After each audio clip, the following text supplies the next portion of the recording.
everyone. Most of the people I met first time, so nice to meet you. I'm Taizo.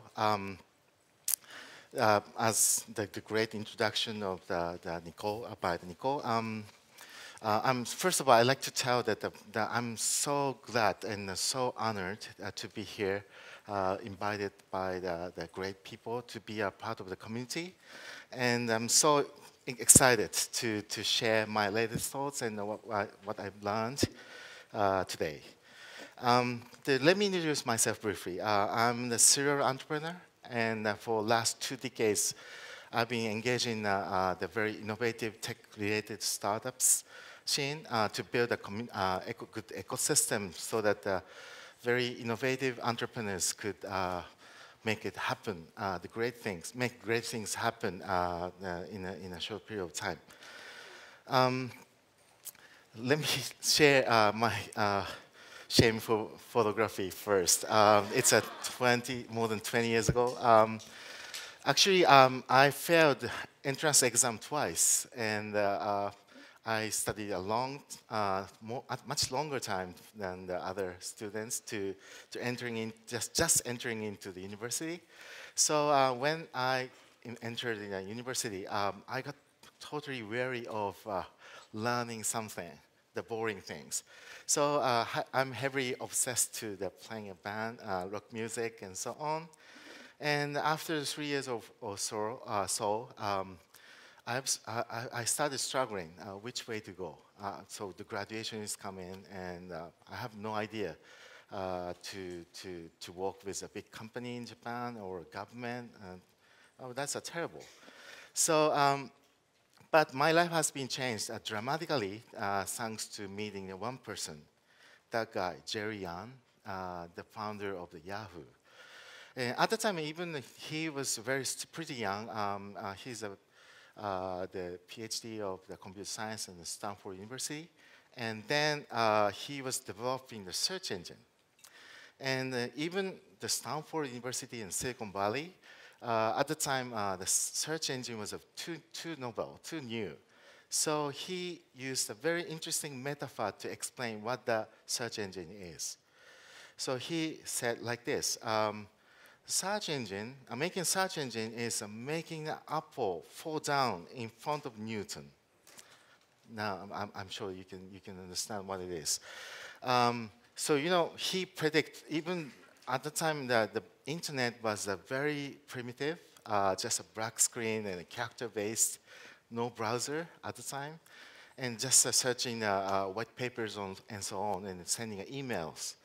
But he predicted the future clearly that eventually all kinds of the information of the humans, or wisdom, or knowledges, know-hows, intelligence, everything will be uploaded to the internet.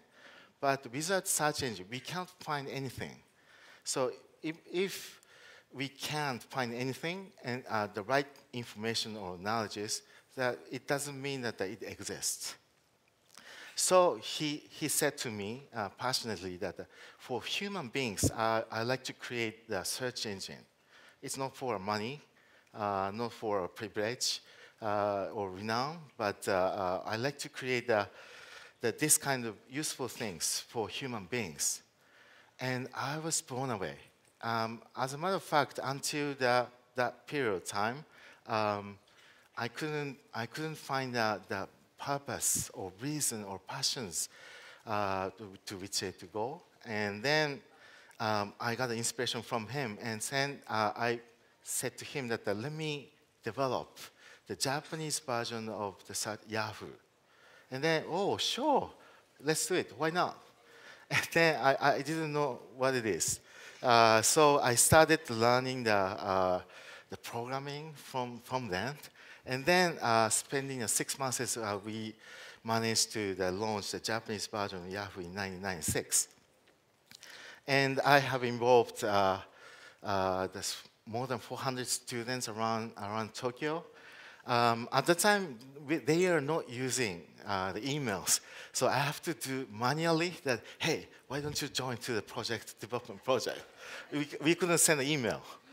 So it was really tough to involve the good members to the development team. But anyway, we managed to do it. So since then, I have been involved heavily to the startup scene in Japan and Asia. And those are the companies I found from scratch, or one of the co-founders, I brought some great services from United States to the Asian market. And those are the companies, good companies that we could play some great role, in a sense, to improve the internet in Asia. But behind the scene, I have more than double number of the companies I failed, and which comprised of my confidence to challenge anything from scratch, taking risks, and so on. So the Mistletoe is my latest activity, main activity for me. And the mission is we turn entrepreneurial challenges into world impacts. So we are supporting the great young entrepreneurs who are developing innovative technology with out-of-the-box approach to change the world better.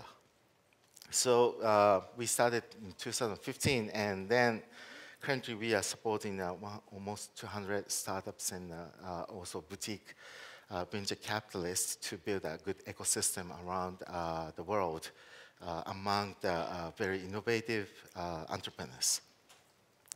So this is just numbers, but we have started, we have invested to the 120 startups, spending 250 million. And also we invested to the 60 venture funds, micro VCs, who is aligned to our missions or directions. And also sometimes we donate to the nonprofits or foundation who is also aligning to our directions.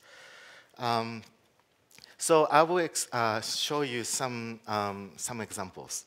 That lady, Mary-san, she and her team is developing the urine monitoring system. So just attaching this small unit to the toilet, and then we can detect the various kind of diseases, symptoms of various kind of diseases, like of course diabetes, or the various kind of cancers, or even the stress. They can detect. It's not a medical approach, but data science approach completely. So they are monitoring the transition of the ingredients of the urine, and using the pattern matching and also deep learning technology. So they are comparing to the patients of the cancers or the various kind of diseases, and then they will notify us, users, to that you might have the symptom of this kind of diseases, so please check more in a hospital and ask doctors or something like that. So it will be, yeah, like this. So if these kind of devices, not only these devices, but also any kind of diagnosis devices will be put on the bathroom, then maybe we might be able to update the bathroom. So we call it the bathroom 2.0. If I were the Steve Jobs, I would tell like this: I will reinvent the bathroom. So you know, today's bathroom 1.0, just very functional, just number 1 and number 2. But every 2 or 3 hours, we are going to the bathroom. So if it's a matter of the accessibility or the design thinking, that if we go there, and if there's a camera, and so look into this camera, and then they can detect there's some symptom of the diseases using checking the iris, retina, and so on. Or please put the finger here, and then they can detect the SpO2 or from urine or any kind of things. Then we can check the conditions, transition of conditions of our body or mental. So I'm sure that most of you guys are going to the medical checkup once a year or twice a year. But we can go there and then 1,000 times a year or more than that, right? Then eventually we can detect the diseases much earlier than today. Then we can reduce the medical costs totally from the society's point of view. You know, aging society is coming. So one of the biggest issues for the government is increasing the cost of the medical treatment for elderly people especially. So if we reinvent, redesign the bathroom like this, then we can check many kind of things. So this is not only just one single startup can do. So we call it orchestration, that we are investing to those kind of startups, but not only our startups, but also even any kind of great technology. Hey, why don't you come and redesign, reinvent the bathroom together? So actually, I moved to Singapore 3 years ago, and I started talking with the Singaporean government. And they liked this idea so much. Wow, this is very interesting. So we have a bunch of public spaces, and there are so many public bathrooms. So in order to improve the public health, it will work. So let's experiment it. So from next year, maybe we will start experiment. So if you know the very good healthcare technology to diagnosis or checking up our conditions, please let me know. I will invite them to Singapore first, and then eventually it will become spread to the nationwide and Asia-wide, and lastly, eventually globally. So another guy, this young Japanese guy, Riki, they are developing the water recycling system. The first one was a fridge size, the big recycling system. But in these days, it's a suitcase size and portable. It's a battery-based. So according to them, just 20 liter of the water is good enough to take a shower forever. Right? So you're always purifying and reusing. So they started developing this because there was a big earthquake in Japan in 2011, and hundreds of thousands of people died in one day. So the Japanese are so shocked, and so many people went to the refugees camp. And one of the most struggling things and uncomfortable things, stressful thing, was something about water. So they started developing this. So from next year, after the long R&D period of time, and then finally they will launch this as a commercial service for the refugees camp and so on. But it's not only good. It's not good only for a refugees camp, but also if we could utilize this kind of technology to the world, we can transform our city infrastructure from dramatically. So this is also another orchestration process. This is a future roadmap of Bathroom 3.0. We will put this kind of water recycling system on top of the autonomous cart. Then eventually we can create this kind of world. Hey, oh, this is a very nice view, Yosemite. Wow. So I like to stay here for a month, but without the water infrastructure, we can't live there, right? So call it like a Uber. Hey, bathroom and shower room and kitchen, please come here. And then it will automatically come to the place and create a grid. So then I can invite more friends. Hey, why don't you come? You can stay. So we are thinking of bringing this to the Burning Man first. I'm sure that it's contrary to the concept. And lastly, of course, we have invested so many startups like this, very interesting things, but I can't tell everything. But let me introduce my personal latest startup, founded by myself, called Vibita. So I like to update the education system, especially in Asia. Education system is terrible, completely out of date. It doesn't work anymore, but they are still training, the teachers are still training the meaningless things to the students. So I created this as an after-school program.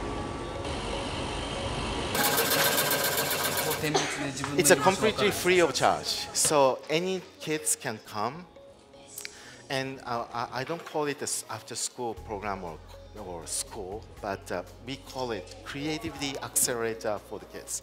So in brief, it's a Y Combinator for the kids, a 500 startup for the kids. So there's no curriculum, no teacher, no program, but children will pitch to us. I like to make a robot. I like to make an animation movie. I like to make accessories with LED sensors, LED matrix with a motion sensor. Wow, that's cool. Let's make it happen. And then we have a bunch of the branches who has the expertise of design or UI UX design or software engineering, hardware engineering, architects, artists, and so on. And if they struggle prototyping, they will support them, like the Startup Accelerator. So I was running a startup acceleration program in Japan, so I got some know-how. So my original idea is, if we adapt that methodology to the kids, what happens? Then I started 2.5 years ago, and it worked, actually. So children's eyes sparkling, and almost every day we start from 3 p.m. to the 7 p.m. in the daytime.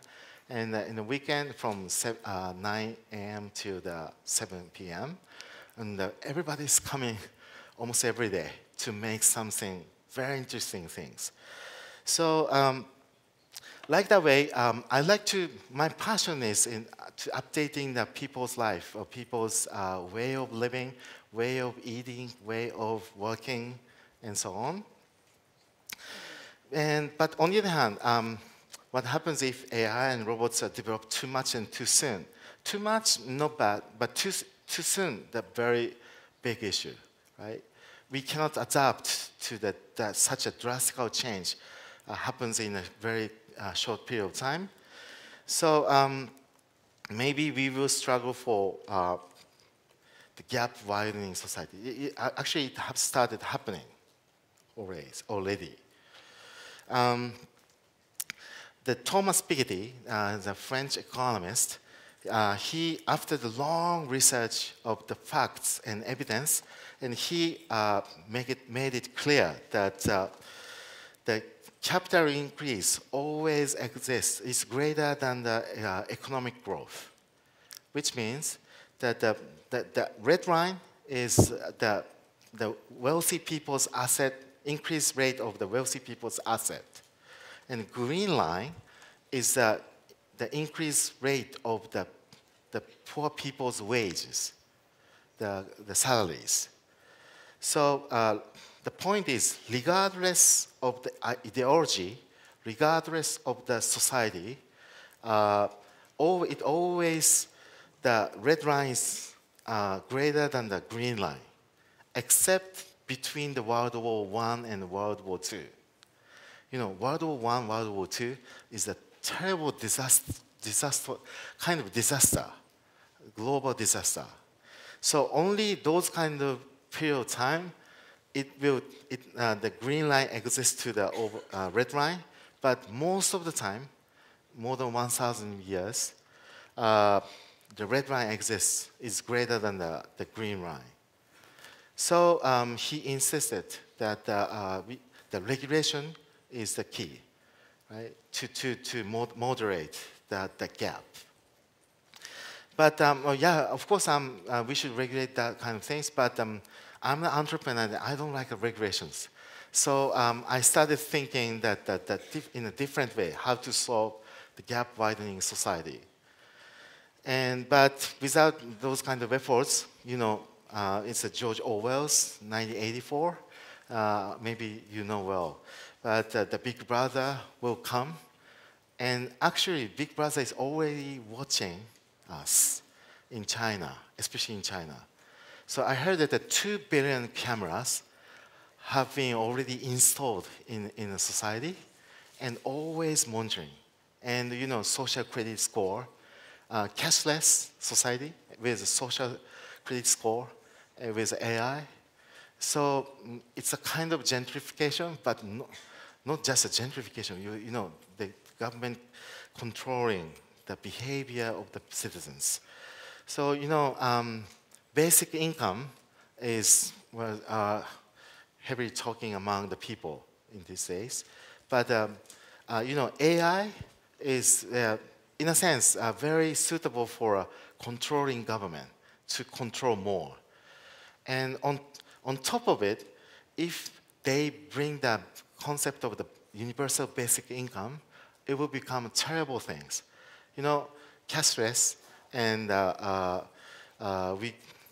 government started giving the universal basic income to the citizens. Wow, that itself is nice. Cashless, oh wow, it's very convenient.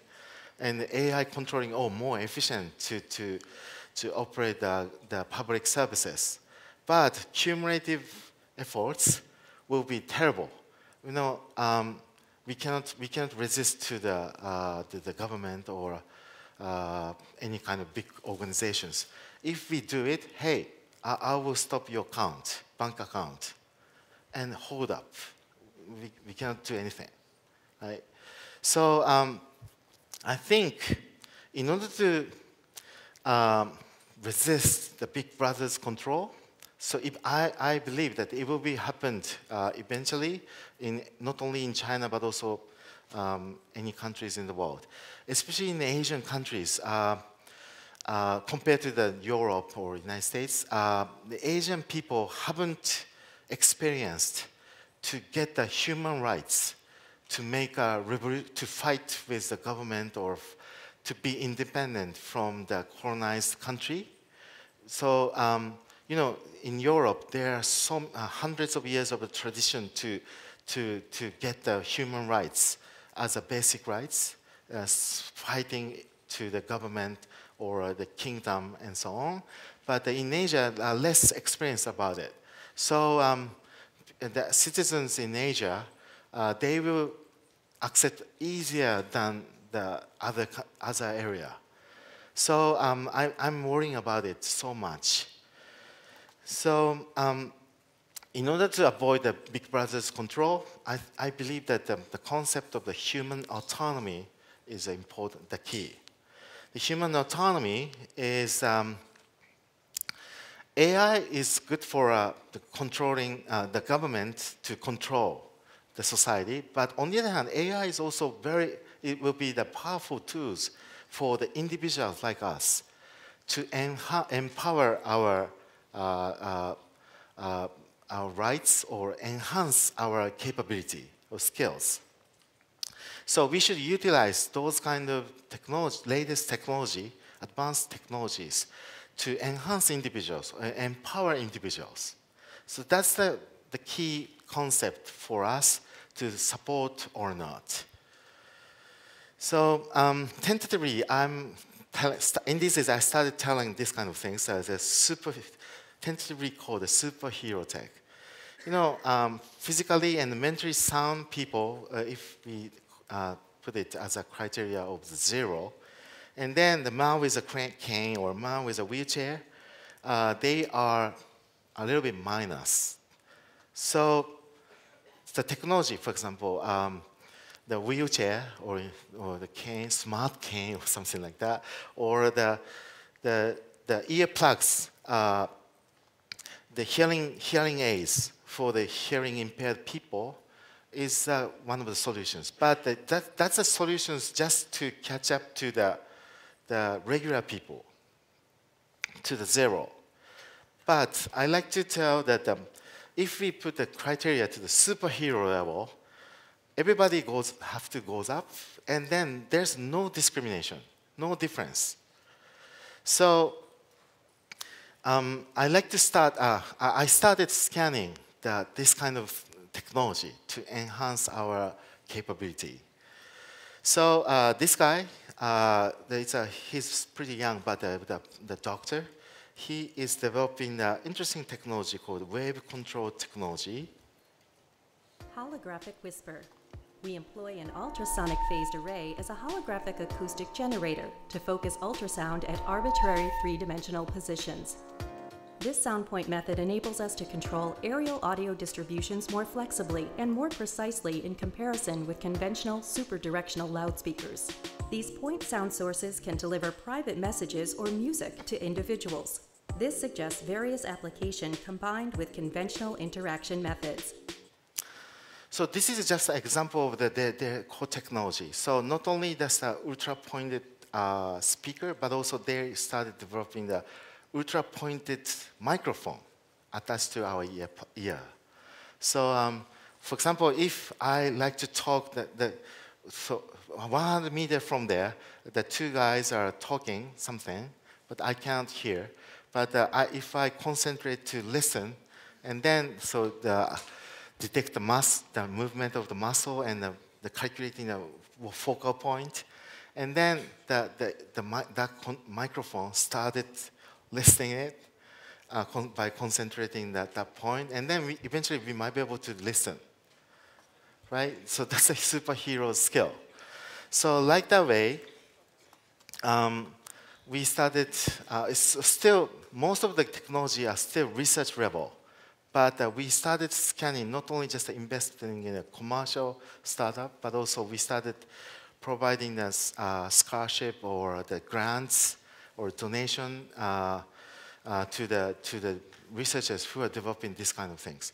So Dr. Wakita, he is developing another interesting technology called, the theme is visualizing intangibles. So he's the scientist of the computer, environmental computing simulation. So he started simulating the air flows of the air conditioner.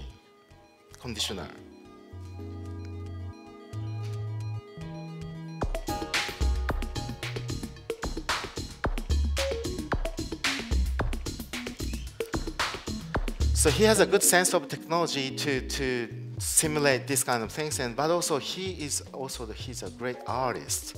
So the way he visualizes is very beautiful, as you can see.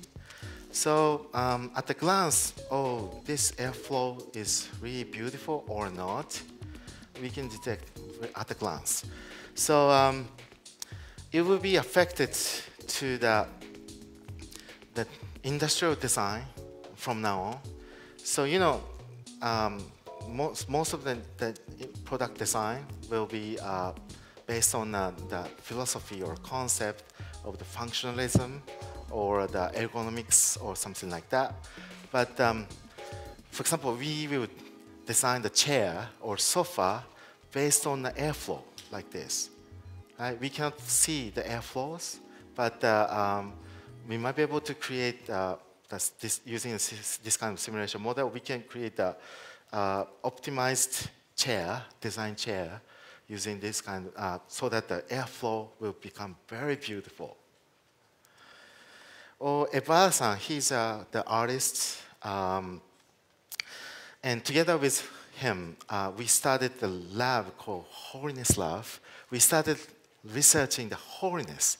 It's a very reckless approach, efforts, but we started, because his hobby is, oh, I'm running out of time, so I will skip the details. But anyway, we are researching that regardless of the religions or area or culture, we can feel some kind of sacredness, holiness, in a sense. So it's affected based on the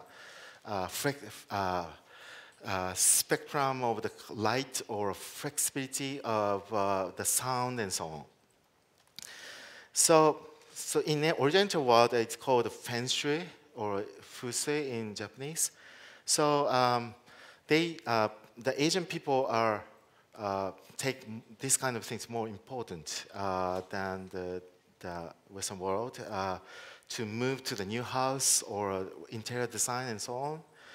So and also this guy, they are developing the very interesting chair like this called the synesthesia chair. So it's a sound system. The 5.1 channel sound system is 5 small speakers and 1 subwoofer, right? But this is a 2.44, 2 speakers, L and R, and 44 subwoofers. So we lay on top of the 44 woofers. And we tested out, and we could have, it's beyond description, we could have an amazing experience. The boundary between the light, sound, wave, the vibration disappears. And we can have some kind of synesthesic experience. So it's relevant to the chi. So like this way, we might be able to just bringing the science and technology to the very interesting traditional concept, then we might be able to get some new insights so that we can have better life and so on. So lastly, I'd like to share the latest startup, Japanese startup company called Inupathy. They're developing sensors to communicate with the dogs. Inupathy has 2 meanings: insight and empathy. By visualizing your dog's emotions, Inupathy gives dog parents insight about how their dog is reacting to the world. Inupathy has a special sensor that can sense heartbeat over thick fur. The algorithm analyzes heart rate and heart rate variation and estimates the dog's emotional state. This allows owners to understand their dog better and have a stronger bond with them. Okay, so anyway, so we just started the journey of this kind of weird things recently. So I'm more than happy to embark on a great journey to explore these kind of exciting things so that we can change the world better. Thank you very much.